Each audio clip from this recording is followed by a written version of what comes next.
Hey, I'm the poet and composer Andrew Lloyd Fry, and today I wanted to talk about a poem from my recent release, Some Things Scattered Around.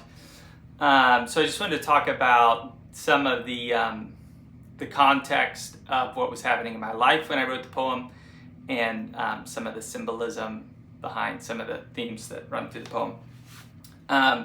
So for me, this poem's very different than a lot of my other poems because it's very personal and very autobiographical, which often the poems I write are less about things happening in my life, but more like, I don't know, I think a lot of my poems live more in the space of like ideas, and this is more in the space of events. So a little bit of context for this poem.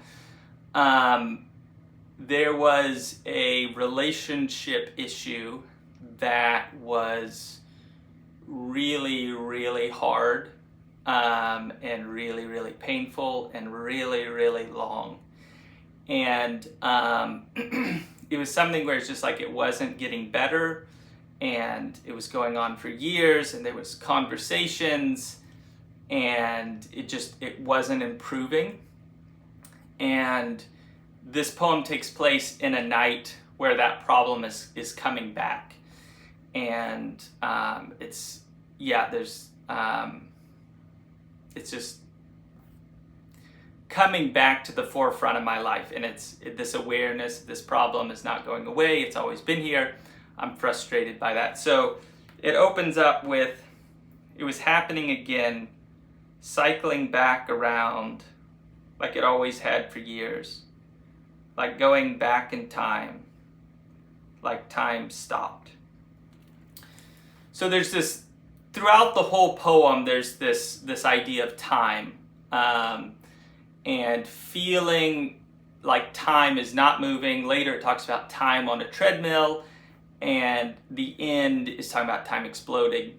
So all of that of being stuck in this problem, being stuck in this relationship issue, it's like there's no sense of development. It's just repeat,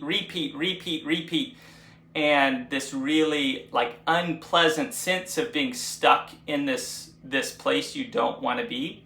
So the next part, here it was again, because it never left.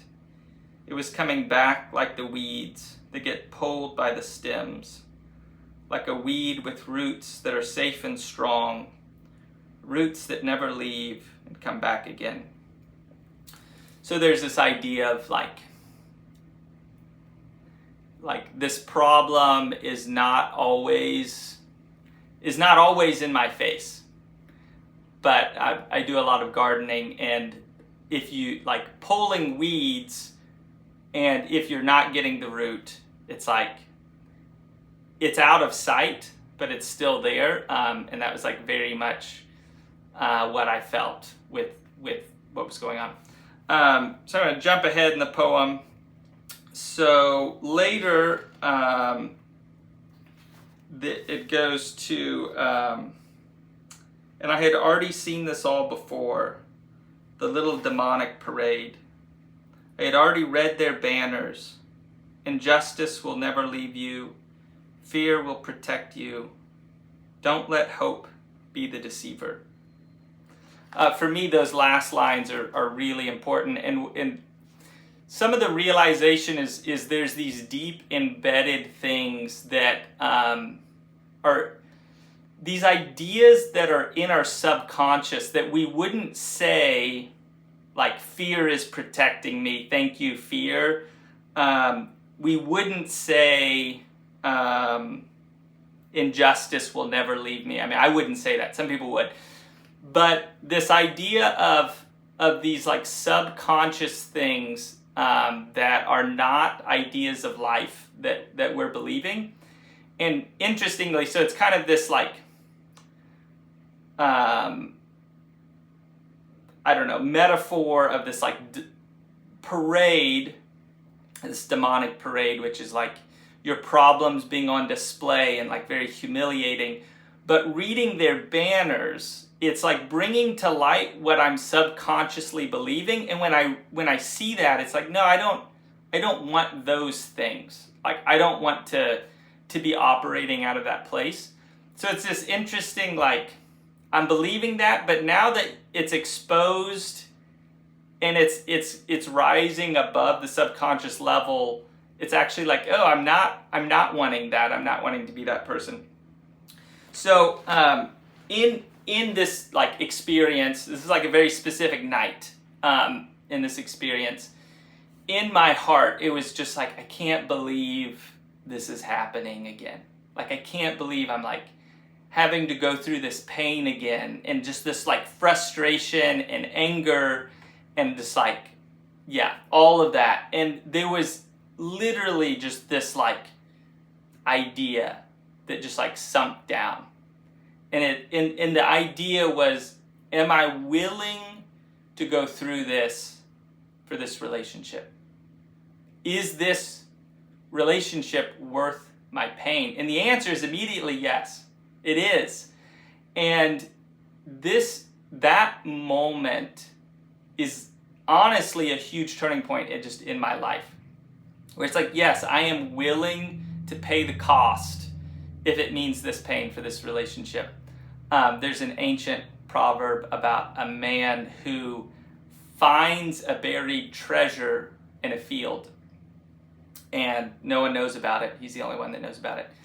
And he goes and with joy sells everything he has to get the treasure in the field. And I think that is a little bit of the maybe like subtext of this, where it's like, yes, I will give everything for this. I will go through this again. So that idea is comes up later in the poem. Then a quiet presence entered my broken time. Something came down from the ceiling, as quiet as the morning sun. And it seeped into my mind, and with its whisper opened my eyes. And with its whisper drowned out the music and the sound of marching feet. And I heard the voice, and I repeated his words. I am willing to eat injustice for you. Then time exploded. So time exploding being this piece of like, I'm stuck in time, I'm stuck in a loop. That's why it's called loops. And this idea of like, I am willing to do this for you, even though it hurts like crazy, is the thing that led to freedom, is the thing that like broke the cycle. And that doesn't mean like problems immediately vanish when you're willing to pay the cost for relationships, but it's dramatically different with that mindset. Okay, so now I'm just going to read through the whole thing. Again, this is loops from my book, Some Things Scattered Around. It was happening again, cycling back around like it always had for years, like going back in time, like time stopped. It was here again because it never left.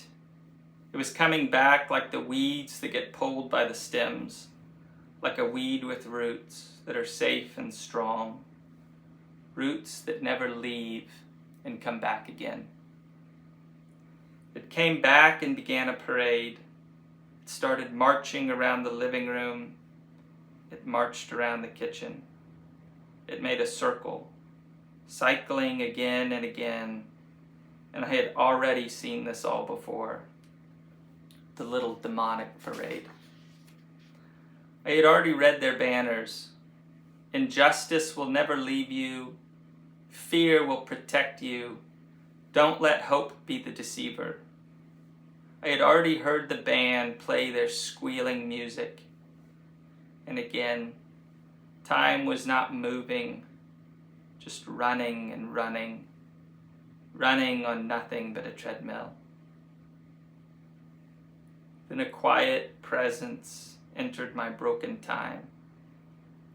Something came down from the ceiling, as quiet as the morning sun, and it seeped into my mind, and with its whisper opened my eyes, and with its whisper drowned out the music and the sound of marching feet.